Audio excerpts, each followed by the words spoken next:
Siempre lo repetimos, buscamos promover la reflexión crítica de determinados temas, el respeto a la diversidad, todo con vistas a alcanzar una sociedad en la que el diálogo intercultural, es decir, el respeto a las diferentes matrices culturales, puntos de vista, sea pues de todos los días, ¿no? Esa es la idea, de que lleguemos algún día, no muy lejano seguramente, a hablar de un diálogo intercultural en nuestro país.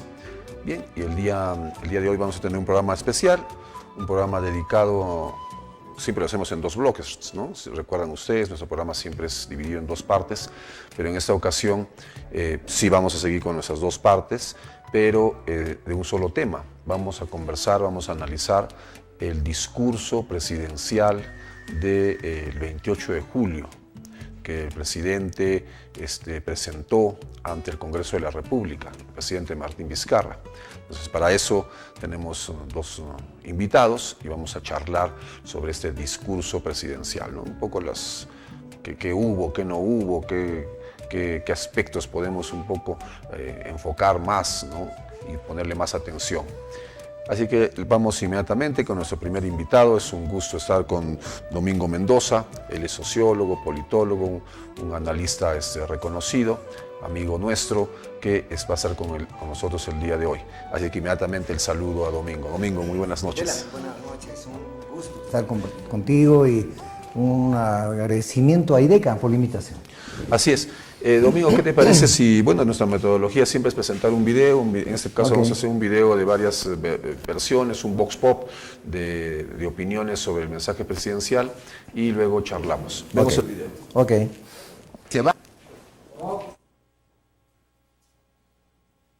Se va a abrir un proceso de referéndum para la reforma judicial. Es importante que todos los peruanos se expresen sobre otros 3 temas fundamentales para emprender la tan reclamada reforma política. Además de la reforma del Consejo Nacional de la Magistratura, consultaremos en esa misma oportunidad a la ciudadanía si está de acuerdo o no con, primero, la reelección de los congresistas.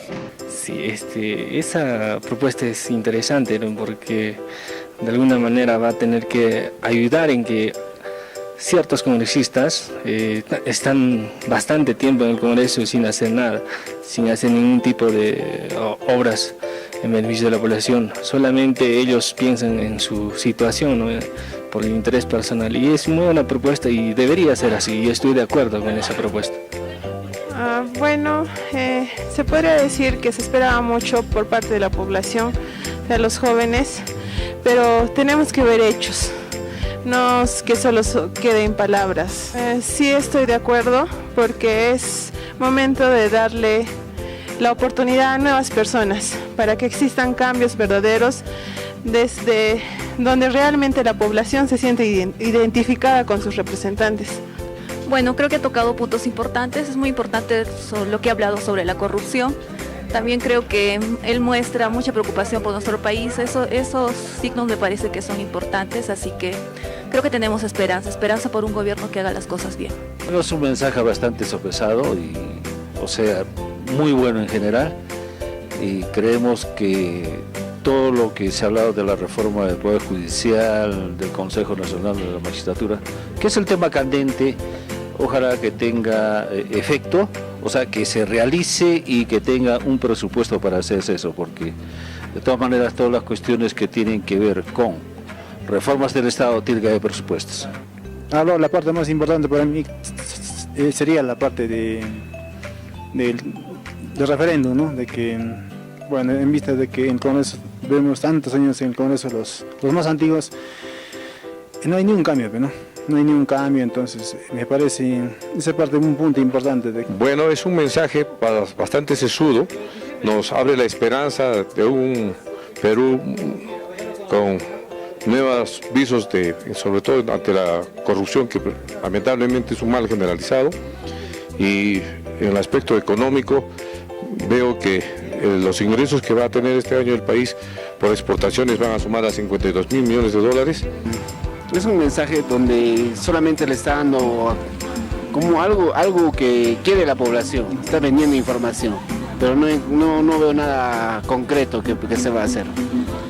Yo creo que es bueno porque de tantos millones de peruanos que hay, que solo ciertas personas estén ahí en el poder y decidan muchas cosas, creo que sería bueno de que otras personas se renueve todo el tiempo para ver, pero que debe haber un plan fijo, ¿no? Como hay ahora para el Bicentenario, debe haber igual un plan, un objetivo para ciertos años donde sí o sí, por más que las personas cambien, los planes continúen y se sigan trabajando. El mensaje del presidente de la República, una parte tal vez está encaminada a la reforma que tal vez necesita en sí el Estado peruano, lo que es en los tres poderes del Estado, pero espero que no sea solamente un populismo este mensaje, ¿no?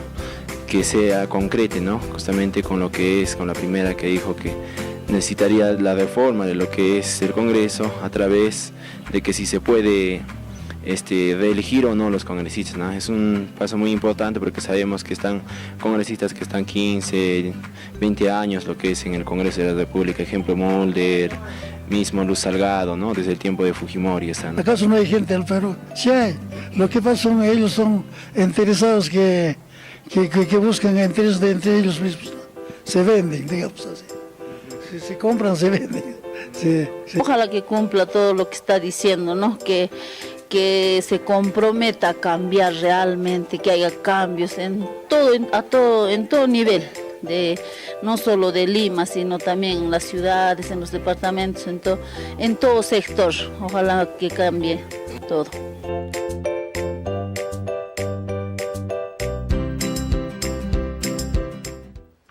Bien, hemos visto un vox pop de varias opiniones sobre el mensaje presidencial, bueno, sobre algunos aspectos en particular. Domingo, un poco ya comenzando la conversación. Tu impresión más general, digamos, no tanto en detalle, que podríamos después hablar de detalles, pero tu impresión general del mensaje a la nación del presidente Vizcarra. Básicamente, el presidente ha tenido una postura de colocarse del lado del pueblo. Es esto. En realidad, no le quedaba otra alternativa que tener un mensaje a favor realmente de lo que está reclamando el pueblo. Pero su respuesta es tibia, y eso es lo que conversaremos. Es una respuesta no contundente, no es una respuesta que esté satisfaciendo. Yo respeto las opiniones de los diferentes entrevistados, pero están cayendo en una trampa, querido Elan. Están cayendo en una trampa. Es decir, en primer lugar, el referéndum no es un instrumento de gobierno. El referéndum es un derecho ciudadano. Esto es lo que hay que diferenciar. El referéndum para nada es un instrumento del gobierno. Y la gente está cayendo en la trampa de que es un instrumento por el cual el gobierno quiere lavarse la cara. Esto es gravísimo. El referéndum es un derecho ciudadano. Eso está así. Creo que ahí es importante, o es un tema... Pero ese punto que dices es importante porque al final, interesante que entremos por ahí, sí. Porque este mecanismo de participación de la ciudadanía es más desde la ciudadanía y más es una expresión de la democracia directa, ¿no? Exactamente. Y lo otro que tú dices es interesante porque hace notar más bien como que en la población habría la idea de que, bueno, es parte del aparato gubernamental, ¿no? Del Ejecutivo. Exactamente. Tremendo error. No es así. No, en ninguna parte del mundo el referéndum es un instrumento del gobierno. Equivocado totalmente. Es un derecho ciudadano. Y tú lo has dicho. ¿Por qué aparece el tema del referéndum? Es porque en Perú y en América Latina y en el mundo la democracia representativa ha entrado en crisis. Así es. Y entonces se apela al referéndum como una práctica de democracia directa, la consulta directa al pueblo. Entonces, esto es interesante. Bobbio dice, Bueno, la de Norberto Bobbio, que es un politólogo. Él dice, bueno, la democracia representativa es un mecanismo democrático, la democracia participativa también pueden coexistir, pero en realidad, frente al abuso que tiene el Estado, el Ejecutivo fundamentalmente en nuestro país, hace de que realmente la democracia que esté demandando el pueblo peruano sea una democracia directa. Por eso yo sostengo lo siguiente, Elan. En realidad, el Perú ha ingresado en un proceso constituyente. Y cuando hablo de un proceso constituyente, es importante explicar esto a la población. Se pueden hacer reformas a la Constitución de forma parcial o de forma total. Y esto que está planteando Vizcarra son reformas a la Constitución parciales. Y eso lo puede trabajar el Congreso, sin duda, con 2 legislaturas consecutivas en las que se vote 81 votos, pueden aprobar absolutamente estos 4 puntos. Fíjate, eso lo puede hacer el Congreso, absolutamente. Y el pueblo tiene que dar el ok. Ahí viene el referéndum, si está o no de acuerdo el pueblo peruano con estas reformas. O sea, necesariamente el referéndum debe darse. Pero lo que está buscando el Perú, Elan, no es una reforma parcial. Ya lo que yo he llamado la política de las calles, el pueblo peruano está planteando a convocar a una asamblea constituyente, nueva constitución, refundación del Perú, que se vayan todos. Lo que está el pueblo señalando es una reforma total a la Constitución, no parcial. Y estas 4 preguntas, sin duda, que interesa al pueblo peruano, pero no es suficiente. Con estos cambios no va a cambiar el Perú. No. Claro, lo que dices es interesante porque al final algunas versiones a mí indican de que más bien la presentación del presidente ha sido un asunto más retórico, sí, más digamos populista, ¿no? Es un amague, de apariencia más, ¿no? Exactamente. Porque con lo que tú dices es cierto, o sea, no necesariamente el planteamiento del presidente es digamos un planteamiento del presidente cuando en realidad es el Congreso el que puede hacerlo, ¿no? Exacto, puede hacerlo. La reforma del Consejo Nacional de la Magistratura, la reelección, ¿sí? el presupuesto para partidos políticos, ¿no? Lo puede hacer el Congreso. Pero ¿tú crees que, digamos, lógico, la población exige un cambio, ¿no? Así es. Y al parecer, tal como se está viniendo los problemas de corrupción y la forma en la que se está ya demostrando la corrupción, seguramente en el corazón y en la mentalidad de la población está lo que tú dices, hacer un gran cambio, ¿no? Sí, una reforma total. Total. ¿Y quién hace esa reforma? Pero ¿tú crees que, digamos, ese momento constituyente que se está dando está en su inicio, está en su término medio? ¿En qué punto está? En su inicio. Yo creo que en eso el Perú está tomando el camino correcto. Por eso yo no dudo, no tengo absolutamente duda que se ha iniciado en el Perú con toda esta crisis institucional, política institucional del Estado. O sea, no es solamente un problema del Poder Judicial. El pueblo peruano está cansado de la actitud, del comportamiento del Congreso. Fíjatelo, con los mamani videos y todo esto. El Ejecutivo, hemos tenido la renuncia de un presidente lobista. Entonces, no es solamente un tema que tenga que ver con el Poder Judicial, con uno de los poderes. Es un tema que tiene que ver con los 3 poderes. ¿Y cómo cambiamos este Estado? Un Estado que no tiene autoridad, un Estado que es tremendamente lobista. El pueblo peruano sabe de que este Estado no va a conducir al Perú hacia un mejor destino, para nada. Entonces, el pueblo no se equivoca cuando quiere una reforma total, un cambio total. Y eso supone necesariamente la convocatoria a una asamblea constituyente. Eso es cierto. Ahora, hay otra cuestión. Está en la Constitución Política. Creo que es importante que el pueblo peruano lea, ponga atención en el artículo 206, que hace referencia justamente a que es un referéndum donde se hace una reforma parcial de la Constitución, que eso es donde está apuntando estas preguntas que ha lanzado. Pero hay un artículo, que es el artículo 32 de la Constitución, que hace referencia a lo que es una reforma total de la Constitución. Y en esta reforma total, el Congreso puede elaborar una propuesta de Constitución, puede trabajarla, pero no puede aprobar en el Congreso si no es con la consulta al pueblo, ese referéndum. Entonces, aquí el soberano, lo que se llama el poder, digamos, constituyente, es el pueblo. Es el soberano, es el máximo. El Congreso no puede hacer un cambio, aprobar una constitución total, una reforma total. No lo puede. Está así establecido. Claro, es como cuando la última vez que hemos aprobado una constitución en el año 92, ¿no? Sí.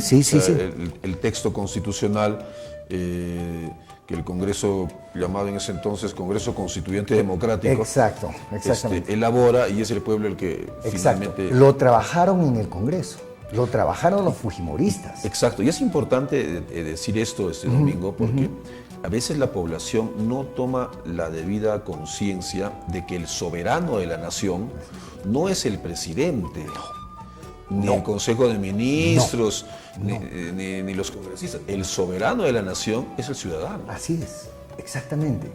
Por eso la Asamblea Constituyente lo que convoca, no convoca a ilustres, a honorables, a personalidades. La Asamblea Constituyente está conformada por las representaciones de todos los sectores populares de la ciudadanía, intelectuales, comerciantes, transportistas, campesinos, absolutamente todos. Así es. ¿No? Y esta Asamblea Constituyente no va a hacer enmiendas, no va a hacer parches, la va a cambiar totalmente. Esta es la demanda que tiene el pueblo peruano. ¿Y tú crees que después de 25 años de constitución fujimorista, definitivamente ya entramos, bueno, lo que tú dices, definitivamente ya entramos en el tobogán, ¿no? Ya estamos en un momento de constituyente, supongo que siguiendo un poco tu lógica, el referéndum va a ser más una pantalla simplemente, y seguramente al próximo gobernante le vamos a exigir nueva constitución. Ojalá. Y va a tener que implementar o llamar a elecciones de asamblea constituyente o convertir al Congreso en Congreso Constituyente. En mi concepto, ojalá que no, Elan. El Perú no puede esperar. En realidad, esperar hasta que otro gobierno pase el 2021, en mi concepto, este es un momento caliente. El pueblo peruano está movilizado y quiere realmente un cambio total. Entonces, estos son amagues del gobierno, del Ejecutivo y del Estado que tenemos para distraer, para un poco ponerte una anestesia con esto y que te quedes quieto. Creo que el Perú necesita, este es el momento, no hay otro momento, este es el momento para que el pueblo peruano insista, se atrinchere firmemente para que realmente este gobierno tenga la valentía de convocar a una asamblea constituyente. No, ese sería ese sería el ideal. Bueno, ahí sí Vizcarra entraría a la historia. Por supuesto, Elan, por supuesto que sí. Mira la oportunidad que tiene exactamente. El pueblo peruano está consciente, mira, esta es una constitución, la del 93, una constitución que no coloca al Perú en el escenario de la competitividad. Es uno de los países más retrógrados en cuanto a constitución. Mira, Chile nos lleva tremenda ventaja y Chile se está proponiendo cambiar su constitución, fíjate. El Perú tiene el Estado más centralista, tiene el Estado más corrupto, es grave realmente, gravísimo. Entonces yo creo que, como tú dices, una decisión política siguiendo la rueda de la historia hubiera sido que Vizcarra convoque, porque él puede hacer. No, y tendría el respaldo de toda la población. Por supuesto que sí. El pueblo absolutamente lo respaldaría.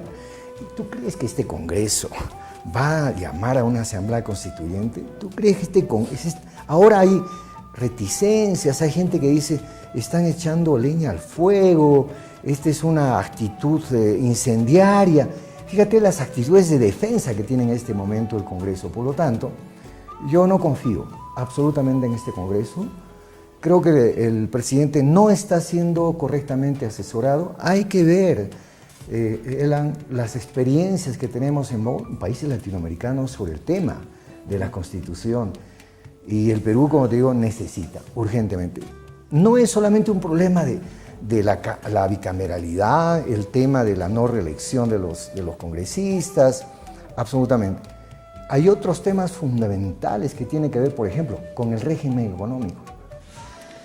El régimen económico que tiene la Constitución peruana impide al Estado peruano a ser protagonista en el fomento a la producción, en la inversión.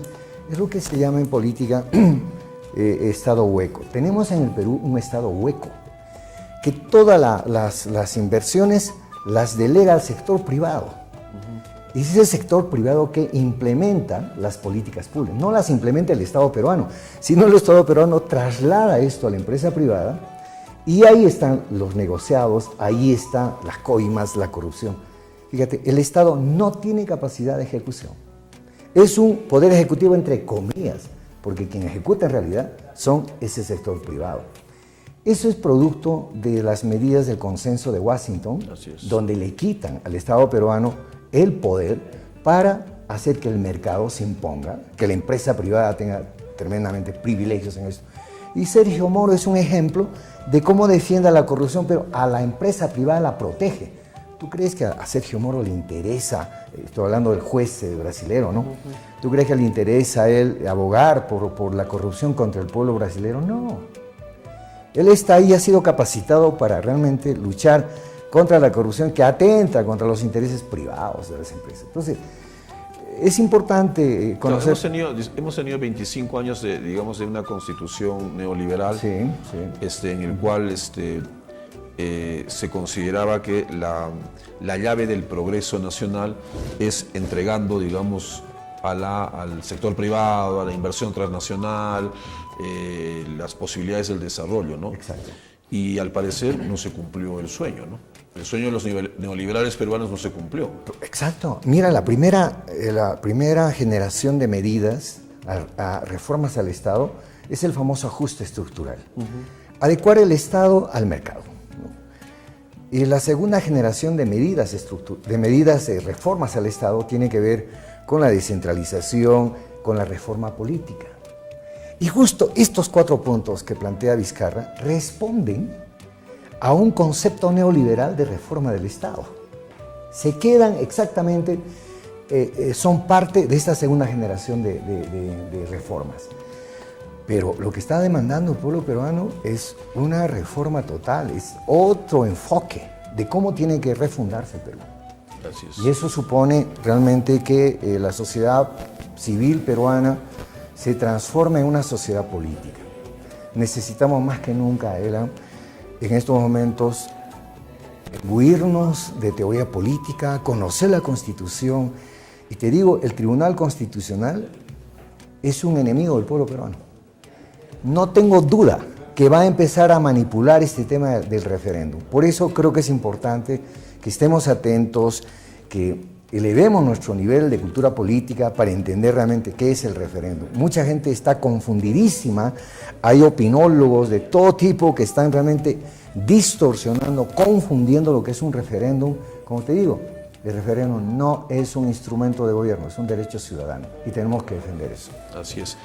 Bien, en realidad excelente la conversación este domingo. Bueno, hubiésemos querido seguir conversando más tiempo. Ya hemos completado nuestra primera parte del programa. Te agradecemos la visita.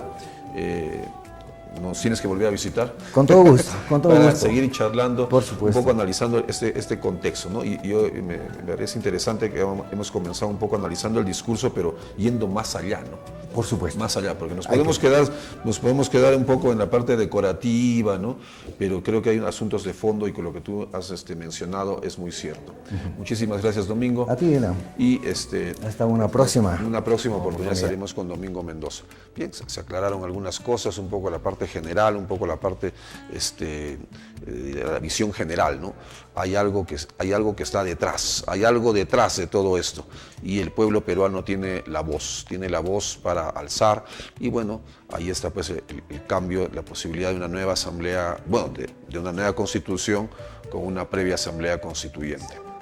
Hacemos una pausa comercial y retornamos con la segunda parte de este tema que estamos desarrollando en los dos bloques, que es el análisis del discurso presidencial. Pausa y volvemos.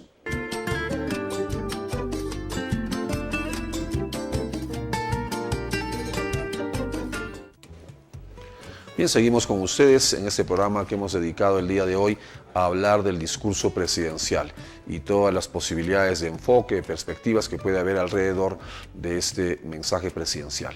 En este segundo bloque vamos a conversar con el abogado Rodrigo Lauracio. Él es experto en temas de derechos humanos y vamos a ver, ¿no?, por ese lado, ¿no?, por esa perspectiva, ver el mensaje presidencial. Así que inmediatamente, buenas noches a Rodrigo. Muy buenas noches. Buenas noches, Cela, ¿cómo está? Bueno, ¿qué te parece? Igual, bueno, siguiendo un poco la metodología de nuestro programa, tenemos un video en el cual se ha hecho la entrevista, el equipo de producción ha entrevistado al abogado Tirso Vargas, y luego de la entrevista seguimos también charlando acá. Así que vamos con la entrevista. La profunda crisis que vive el país en el tema de la administración de justicia, en el sistema político, instituciones faltas de legitimidad, empezando por el Congreso de la República, el Poder Ejecutivo y el Poder Judicial, instituciones que tienen poca credibilidad en el país. Y entonces esas circunstancias son las que hubiesen obligado al presidente a tener otro tipo de discurso. Y ese tipo de discurso era atacar el problema de fondo. Y el problema de fondo en el país no es una reforma del Poder Judicial. El problema de fondo es político. Y ese problema de fondo se tiene que atacar de raíz. Y cuando hablamos de raíz es primeramente establecer que estamos con una constitución producto de una dictadura. Se esperaba que se ponga en consideración del Congreso con mayor coraje dos propuestas importantes. Así como se ha propuesto mediante un referéndum llevar a las urnas la consulta respecto a la no reelección de los congresistas, había temas mayores, no diríamos más importantes, pero que requerían un pronunciamiento del presidente ante el Congreso. Por ejemplo, presentar ante el Congreso de la República un proyecto de ley para modificar la Constitución y llevarla vía referéndum para la convocatoria de una asamblea constituyente, puesto que la Constitución actual no contempla la posibilidad de convocar una asamblea constituyente. Pero así como se ha planteado una reforma, se la podía plantear vía referéndum, y luego un adelanto de las elecciones vía ley, a través del Congreso de la República. Eso sí podría de alguna forma poner al Congreso de la República una determinación histórica para el país, yo diría una autodisolución, un paso al costado para dar lugar a que la población se exprese en una asamblea constituyente, que ese ha sido el clamor de todos los peruanos. Un mensaje destinado a que se ponga más tranquilidad y paños tibios al problema, porque ya ven ustedes que el tema de la no reelección no es un problema que a los peruanos de alguna forma nos esté preocupando. Por el contrario, yo hubiese pedido al Congreso que antes que se pronuncie sobre la no reelección, y les hubiese pedido que sometan a referéndum que se reforme la Constitución en el sentido que los congresistas no tengan la inmunidad, o que tengan el derecho a renovarse por tercios, o tengan el derecho a una revocatoria también de su mandato a media gestión. ¿No le parece que hubiesen sido términos de mayor coraje y enfrentar los temas ante un Congreso que no tiene legitimidad, pero sin embargo se nos ha puesto un tema al debate y todos estamos ahora distraídos con el tema de la no reelección, cuando no es un problema de fondo, porque últimamente hemos visto que son menos los congresistas que se reeligen, eso está establecido en las estadísticas que ha hecho la OMPE. El 25% de congresistas son los que se reeligen en toda la estadística electoral del Congreso, o sea que no es un tema relevante y trascendente para quitarnos el sueño.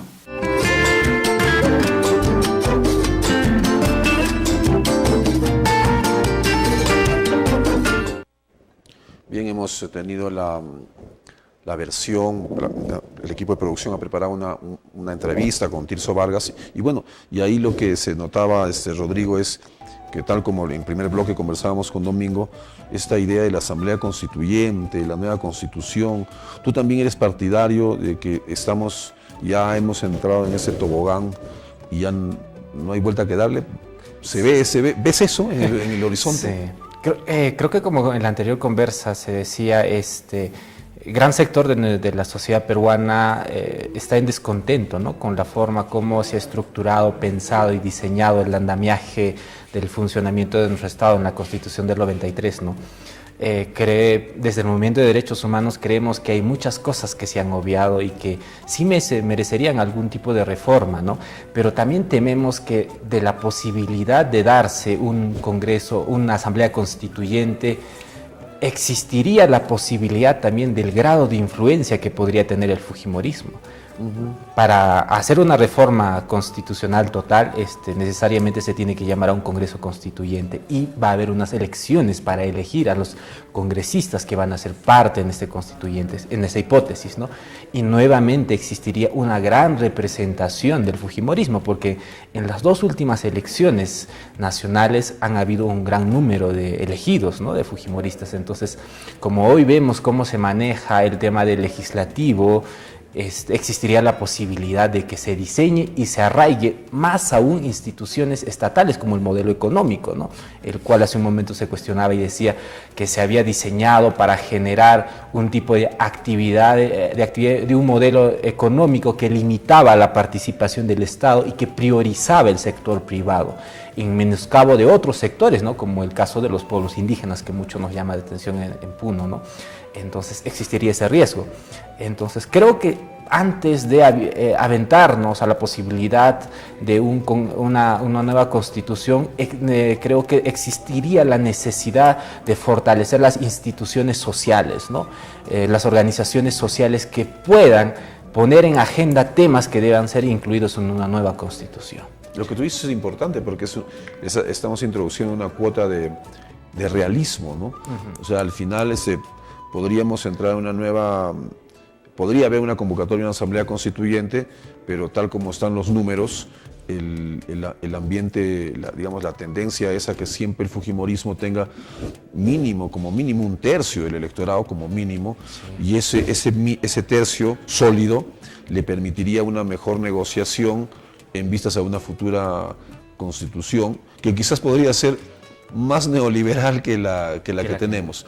Pero creo que, como tú dices, ¿no?, en la segunda parte de tu intervención indicas de que más bien sería cuestión de reforzar instituciones, organizaciones desde las bases para que esto no sea así. Realmente hay logremos una reforma o una reforma de la Constitución, una nueva Constitución, pero lograr un cambio.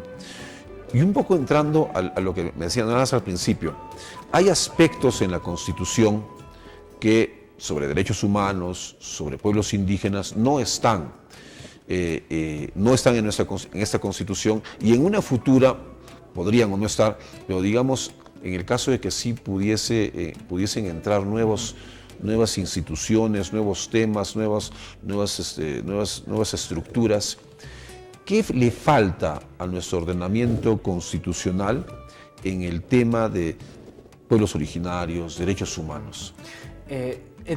En materia de derechos humanos, en forma general, creo que se ha ido construyendo a partir de lo ya reconocido en la Constitución del 93, lo explícitamente regulado, vamos a decir, en el artículo 2 y todos sus incisos. El mismo Tribunal Constitucional, los tratados que hemos ido ratificando, han ido construyendo un aparato de protección de los derechos humanos.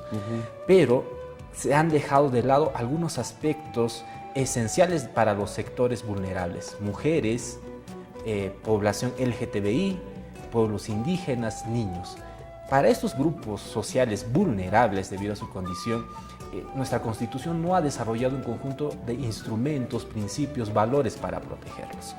Tal es el caso de las comunidades campesinas, que hoy en día, por ejemplo, no tienen un reconocimiento explícito de su derecho al territorio. Ahora en la Constitución solo se habla de las tierras como un bien material, como algo, un bien, como para cualquier ciudadano, pero para el tema de pueblos indígenas, el territorio no está reconocido en todas sus dimensiones. Esta viene siendo inspirada, nos amparamos más en el convenio 169, es decir, en tratados internacionales. De otro lado, el tema de la autonomía comunitaria. Hoy en día, nuestra Constitución no ha sido muy explícita al reconocer y proteger las autonomías que tienen las diversas comunidades campesinas o pueblos indígenas. Por eso es que hoy en día existen diversos conflictos entre la justicia de las comunidades y la justicia formal del Poder Judicial, ¿no? Cuando una persona está en desacuerdo de cómo se administra justicia en la comunidad, va y se queja, presenta una denuncia en sede fiscal, por ejemplo, y el fiscal le inicia proceso judicial, proceso penal al presidente de la comunidad. Entonces, esos temas todavía necesitan, es decir, en el fondo lo que hay que fortalecer es la institucionalidad de los pueblos indígenas como organización originaria y proteger otros derechos específicos, vuelvo a decir, el derecho al territorio, al medio ambiente, a la autonomía, a la administración de la justicia. Y lo que hoy en día nuestro tribunal está más ya en una ola más contemporánea, ahora habla de que nosotros tenemos una constitución pluralista, tenemos un sistema jurídico plural, ya no un sistema jurídico unánime, único, sino un sistema jurídico plural en el que hay diversas instituciones como las comunidades campesinas. Claro, ese sería un gran desafío, ¿no? de introducir en un nuevo ordenamiento constitucional, ¿no? Que en realidad, como tú dices, ¿no? hay determinados actores sociales que son grupos vulnerables que no son tocados para nada en la Constitución, ¿no? Porque finalmente la Constitución, como ley de leyes, como Carta Magna, debe estar pues a tono con el tiempo, ¿no? A tono con el contexto histórico, sociopolítico que vive un país, ¿no? Y bueno, y lo que notamos es, como bien indicas, de que esta Constitución ya tiene algunas falencias, ¿no? Pero lo que tú mencionaste al principio me ha dejado inquieto. Una nueva Constitución podría tener una mayoría fujimorista. Aunque por lo que se ve en los últimos meses, cada vez está bajando pues el fujimorismo. Esa es la impresión que es la impresión, digamos, en las encuestas, ¿no?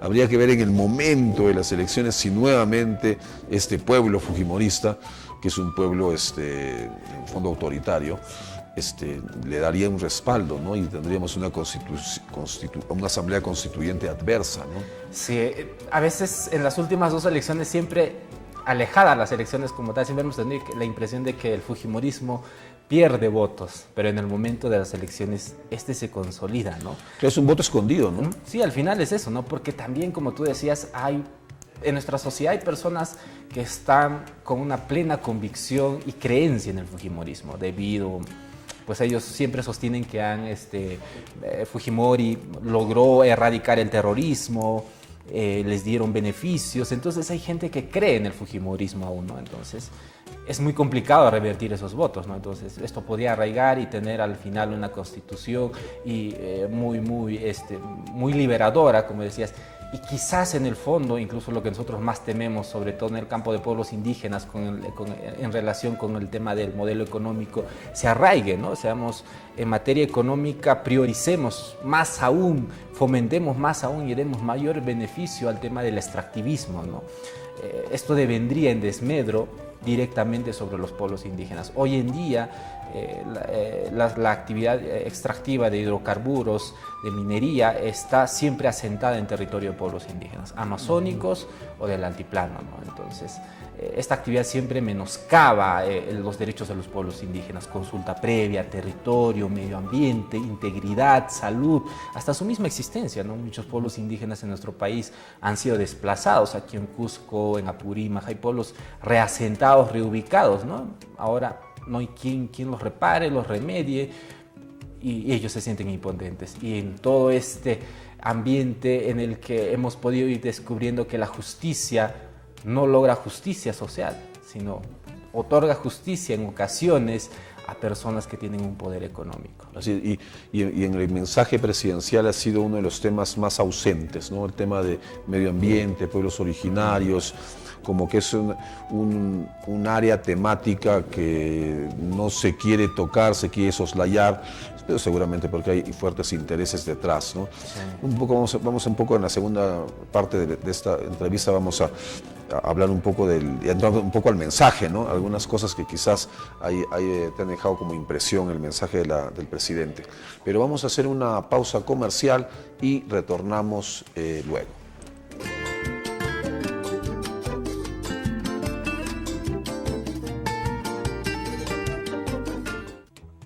Bien, seguimos con ustedes conversando en este tema del día de hoy, que es sobre el análisis del discurso presidencial y un poco las otras aristas que hay detrás del discurso, no únicamente el tema concreto.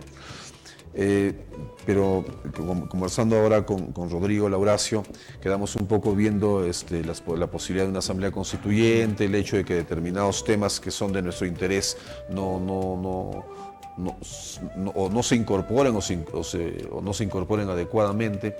Pero un poco regresando al mensaje del presidente de la República, un poco más la parte parte expresiva, la parte más formal.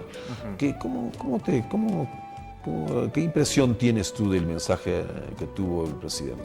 Bueno, lo cierto es que gran parte del discurso fue dedicado al tema de la corrupción, ¿no? En el sistema de justicia, el Consejo Nacional de Magistratura, la reforma política. Eso llama mucho la atención, ¿no? Y parece ser una respuesta más de confrontación al Congreso, ¿no? Hoy en día hay una discusión desde el Congreso y resistencia sobre todo a que haya un referéndum, ¿no?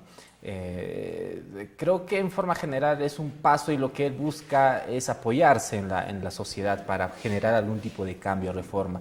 En torno al Consejo Nacional de Magistratura, me parece que su reforma y forma de elección es un gran paso, pero hay otros aspectos que a nosotros nos preocupa, sobre todo en el campo del modelo económico, ¿no? Es algo que nosotros estamos viendo en el movimiento de derechos humanos. Él ha tocado mucho el aspecto extractivista como un eje esencial en el desarrollo de nuestro país, ¿no? Ha mencionado muchos proyectos mineros que se van a desarrollar en el sur del Perú, ¿no? Sí. Anglo American, aquí en Moquegua, el proyecto minero de Bear Creek, aquí en Puno, que está en Carabaya, en Cusco, en Apurímac. Entonces, los principales proyectos mineros se encuentran aquí asentados, ¿no? Pero ahí solo deja de mencionar cuál va a ser el rol del Estado en la explotación de recursos naturales. Él dice, solo sostenía que se va a ampliar el compromiso por el medio ambiente y la sociedad, o los grupos sociales, pero no dice nada sobre la protección a los pueblos indígenas, a los derechos colectivos, a los derechos territoriales que tienen estos, ¿no? El tema de los conflictos sociales que se han producido en estos últimos años. Puno sigue siendo la segunda región con un alto índice de conflictos socioambientales, ¿no?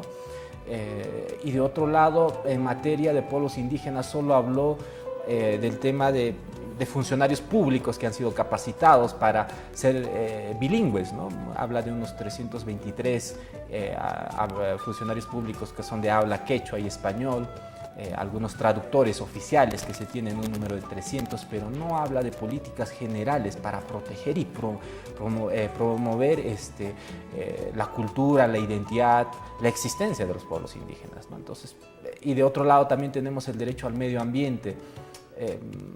Habló de una ley que se dio para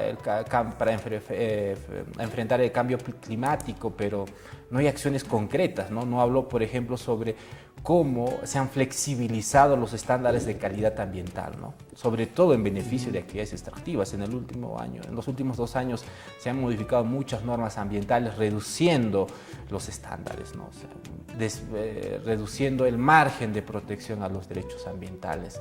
De otro lado también habló, bueno, algo que sí hay que saludar también es el tema de género, ¿no? Lo que conversábamos, el tema de la perspectiva de género, cómo esta debería de ser incluida en las currículas escolares, ¿no?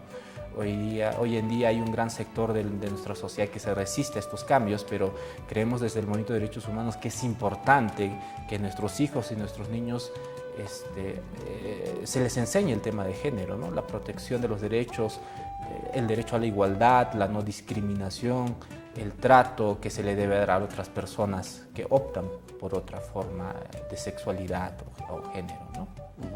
Bueno, sí, en realidad se ha hecho una mirada de todas aquellas cosas que se han tocado o se han tocado a medias, ¿no?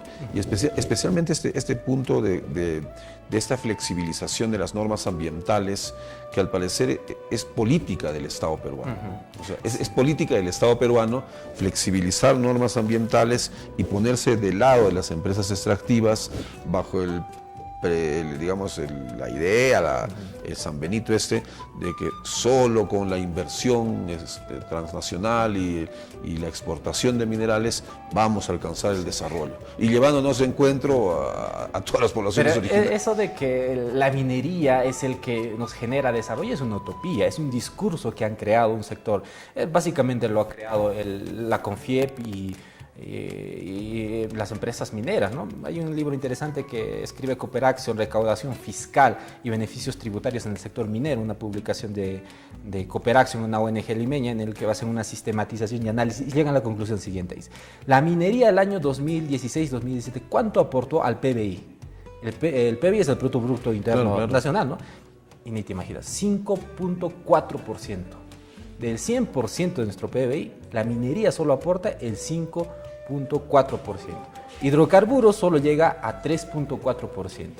Claro. El resto, ¿dónde se distribuye? Agricultura, pesquería, exportaciones, importaciones, y el gran porcentaje del PBI nacional proviene de nuestros impuestos, del IGB, que cada persona pagamos por cualquier cosa, ¿no? Hacemos un consumo en un restaurante, compramos algo, estamos pagando. De ahí proviene gran cantidad. Entonces, claro, y eso es muy cierto, porque la actividad minera no desarrolla cadenas productivas. No. Es, digamos así, tubular, ¿no? Es extracción del mineral y su inmediata traslado a los barcos a la costa y su exportación. Y lo refinan y procesan en otros países, no en nuestro, generalmente en China. No es una actividad, no es una actividad económica rica en generar cadenas productivas, en generar diferentes espacios, incluso. Sobre todo puestos laborales, ¿no? El sector que más puestos laborales ofrece en nuestro país hasta la actualidad sigue siendo la agricultura. Entonces, todo esto de que la minería nos da desarrollo es una utopía. Lo cierto es que durante los años... Pero y se dedican, Rodrigo, pues la CONFIEP, los medios de comunicación limeños, los periodistas limeños, etcétera, etcétera, a decirnos de que la actividad extractiva es el motor del desarrollo. Esa es una utopía. ¿En qué momento sí aportó gran porcentaje del PBI al PBI? Fue entre el año 2007 y 2012. En ese periodo logró aportar al PBI la minería más o menos entre el 14 al 16%.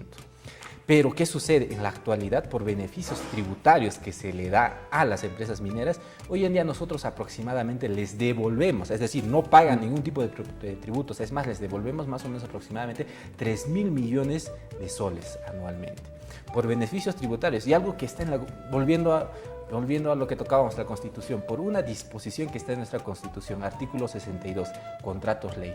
Cuando una empresa va a hacer una inversión de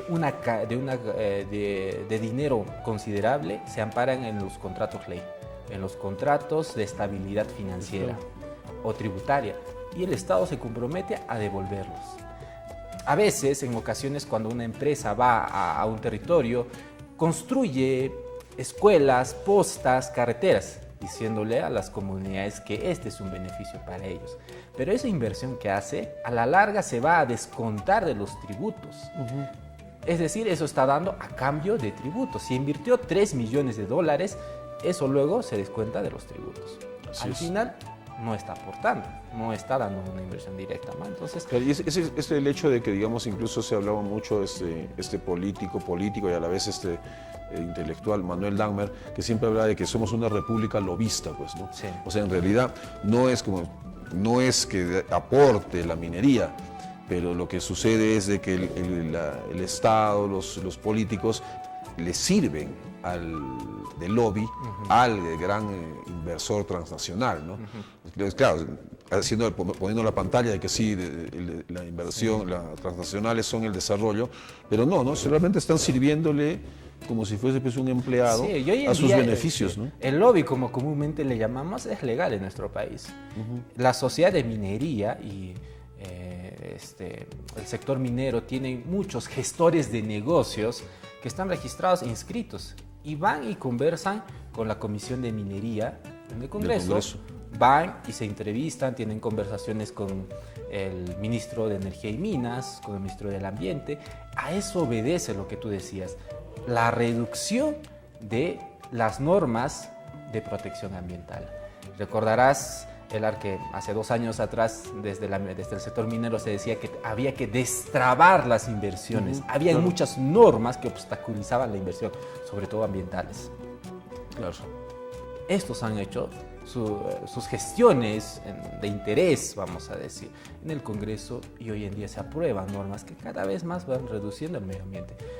En ocasiones nos preguntamos por qué, por ejemplo, OEFA no sanciona a Ciemsa en Ayaviri y Lampa por la contaminación del río de la cuenca de Yayimayo, porque los estándares de calidad ambiental permiten ese grado de contaminación. Claro. Al final somos una república que sirve.